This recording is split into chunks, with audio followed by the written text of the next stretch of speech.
जीव हमारी जाति है, मानव धर्म हमारा। हिंदू मुस्लिम सिख ईसाई धर्म नहीं कोई न्यारा।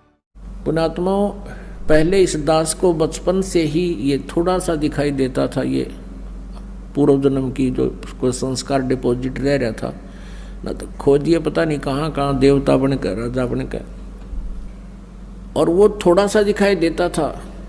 ज़्यादा से ज़्यादा 1 इंच की लंबाई होगी, एक ही था वो, यानी इतनी ही शेष कमाई बची थी इस कलयुग में। वो पूर्व जन्म की डिपॉजिट भक्ति की पुण्य कमाई थी।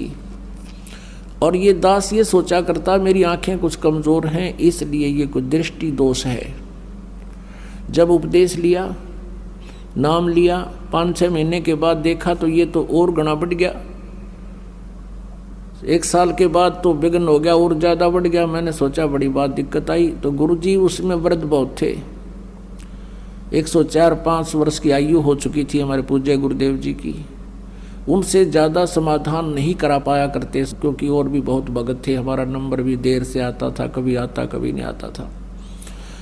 तो एक दिन दाव लग गया और दास ने यही प्रकरण उनसे कहा कि गुरुदेव ऐसे ऐसे, पहले तो ये छोटा सा था, अब ये बहुत बढ़ गया, लगता आंखें और वीक हो जाएंगी। तब वो हंसे, कहने लगे बेटा ये तो तेरी भक्ति बढ़ गई, और यही तो प्रतीक है। आज तक मेरे को किसी ने नहीं बताया कि मेरे साथ ऐसा है जो आज आपने आकर बताई है।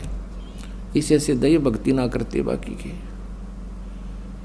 और ऐसा ही था उनके पास, कोई माया मांगना होता, कोई बेटे मांगना आया करता, कोई कार कोई ठीक, और वहाँ भी नाम ले लेते, और फिर माता ही घंटी बजाते, विष्णु देवी पर भी जाते, वो सारे है थारा ईब समझ माई होता, कर्म बिगाड़ रहे थे, ठीक करना उन्हें कुछ दिखा था, और क्या दिखना था। आप जैसे पहले तो सतयुग त्रेता द्वापर में परमात्मा ने अधिक प्रयत्न इसलिए नहीं किया क्योंकि सभी सुखी थे, सभी की समाधियां लगा करती थी, स्वस्थ शरीर थे। क्योंकि पुण्य जब तक चलते हैं प्राणी के, तब तक ये यहाँ का नकली सुख महसूस करता रहता है। और जिसको बताना चाहते थे वो सुनना नहीं चाहते थे। सभी कहते थे हमें मौज हो रही है, हमें किसी और भगवान की आवश्यकता नहीं, हमारे तो कृष्ण जी ने या विष्णु जी ने हमारी मौज कर रखी है।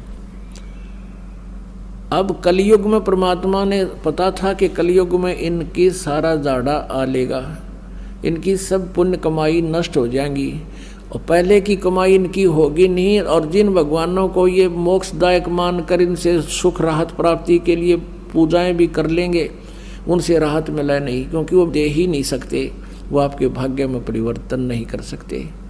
तब परमात्मा ने कहा था कलयुग में फिर मैं पहचान में आ जाऊंगा इनके, क्योंकि इनके पिछले पुण्य होंगे नहीं, बिरान माटी सबकी हो जाएगी। आज कोई परिवार खाली नहीं जिसमें कष्ट ना हो, और 1-8% को शेष बचा हुआ है, उस पर ना जाने कल के बिजली गिर जाए। तो इस परमात्मा की शरण में आने से आपके कष्ट भी दूर होंगे, गारंटीड होंगे।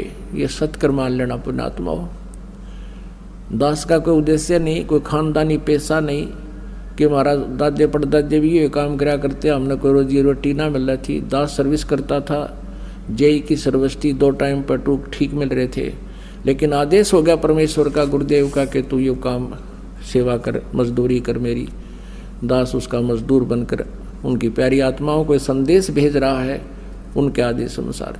तो ये सत्कर मान लेना जो इस दास ने इस मालिक को चुना है। निदास तो पहले कृष्ण पुजारी था, विष्णु पुजारी था, हनुमान पुजारी था, शंकर भगवान का पुजारी था, लेकिन हम उनका अनादर नहीं। ये नहीं सोचो कि हम ब्रह्मा विष्णु महेश को बिल्कुल हे समझते हैं, नहीं।